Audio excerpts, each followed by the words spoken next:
Oi, gente, tudo bem? Eu sou a Tatiana, bem-vindos a mais um vídeo deste canal. Hoje estou trazendo para vocês duas recomendações dos últimos lançamentos desse mês no Netflix, que eu tive a oportunidade de assistir essa semana e achei bem interessante para recomendar para vocês. O primeiro é um documentário The Social Dilemma em inglês. O nome em português é O Dilema das Redes. Ele traz depoimentos e entrevistas com ex-funcionários de empresas como Twitter, Facebook, Pinterest, pessoas que trabalharam na criação e no desenvolvimento dessas ferramentas e decidiram trazer a público tudo o que acontece por trás disso. Como essas ferramentas são criadas com a intenção de manipular os seus usuários apenas para ganhos financeiros. Elas são desenhadas com o intuito de viciar os seus usuários, então existe uma inteligência artificial que cria a espécie de um avatar seu, desenha todo um perfil com tudo que você gosta, com tudo que você vai ficar interessado em assistir e tem a capacidade até mesmo de prever o seu comportamento de tanto que te conhece. E essas ferramentas não têm o poder de controlar todos os seus conteúdos, né? Então, uma vez que você entra numa bolha de uma notícia falsa, né, uma fake news, como essas ferramentas começam a te recomendar e te manter engajado apenas em coisas relacionadas nesse assunto. E na verdade eles não estão muito interessados com isso, porque quanto mais você tem interesse naquele vídeo, eles vão colocar propagandas de produtos que te interessam no meio deles. Então quanto mais tempo você passa assistindo aquilo, independente se é verdade ou não, isso é o que interessa para essas ferramentas. Uma notícia falsa tem a capacidade de se espalhar 6 vezes mais rápido do que uma notícia verdadeira, então mostra como que isso pode sim manipular e mudar os pensamentos das pessoas. Eles retratam a polêmica do Facebook, né? Como o Facebook tem um poder nas eleições. Eles comentam sobre as eleições da Rússia e as eleições do Brasil, como a ferramenta sim pode mudar a opinião de muita gente. E essas pessoas, esses funcionários, eles falam como eles não deixam seus próprios filhos ter acesso a essas redes, pois eles sabem muito bem o poder que essas ferramentas têm em manipular as pessoas. Eles mesmos se encontraram em muitos momentos vítimas das suas próprias criações,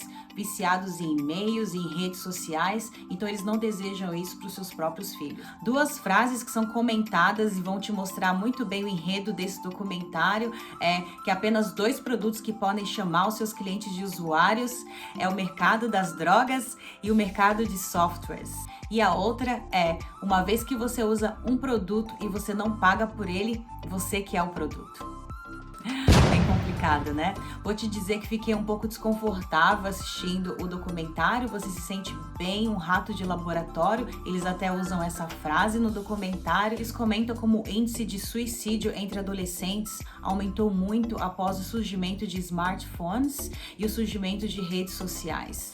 É claro que essas ferramentas trazem muito benefícios, elas facilitam muito o nosso dia a dia, mas eles comentam como o benefício dessas redes não chega nem perto ao malefício que pode causar às pessoas, principalmente aos adolescentes. Então eles falam como essas ferramentas acabam não sendo ferramentas quando elas também têm um objetivo, né? Ferramenta é uma coisa que você usa com um objetivo, mas quando a ferramenta te usa com um objetivo também, você já não pode mais chamar isso de uma ferramenta. O documentário traz uma dramatização também, que é um pouco estranho para documentários, mas você acaba gostando quando você vê rostinhos de atores conhecidos de séries que a gente gosta, como Santa Clarita Diet e Mad Men. Então no final você entende que a dramatização é para dar um pouco mais de ênfase em todas essas informações que o documentário traz para você. Um dos intuitos desse documentário não é só te alertar a todo o perigo por trás de redes sociais e ferramentas como essa, mas também para trazer a você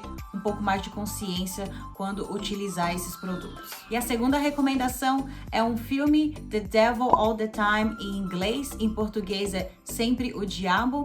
Eu fiquei interessada em assistir o filme quando eu vi o elenco. É um elenco muito bom, atores muito conhecidos, como Tom Holland, que faz o Homem-Aranha, e o Robert Pattinson, que é o nosso futuro Batman. Não sei porque a Netflix não usou isso como divulgação desse filme, esse encontro maravilhoso de Homem-Aranha com o Batman. O filme é considerado um thriller de terror, mas eu acredito que é uma junção de terror com drama.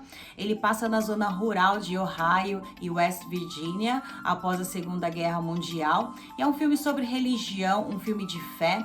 Ele segue a vida de alguns personagens e como essas pessoas lidam com a sua fé, o que essas pessoas são capazes de fazer para se sentir mais próxima de Deus. E os sotaques dos atores compensa muito assistir. O personagem principal é o personagem do Tom Holland.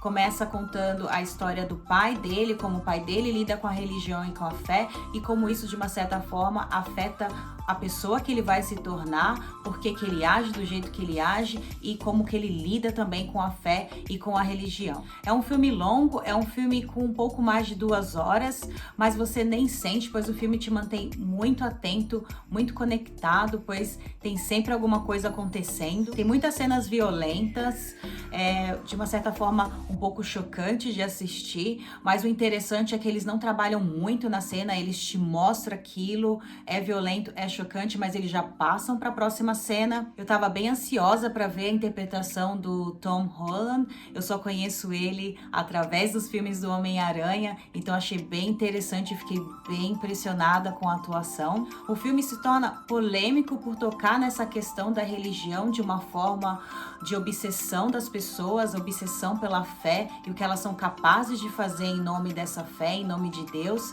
criando risco para si próprio e criando risco para as pessoas ao seu redor. É uma adaptação de um livro, o filme corre entre passado e presente e o seu personagem principal é o personagem do Tom Holland. E essas são minhas 2 recomendações para vocês hoje. Não deixa de dar um like se você gostou. Se você já assistiu, escreva aqui nos comentários o que você achou. E te vejo no próximo vídeo. Muito obrigada. Beijo.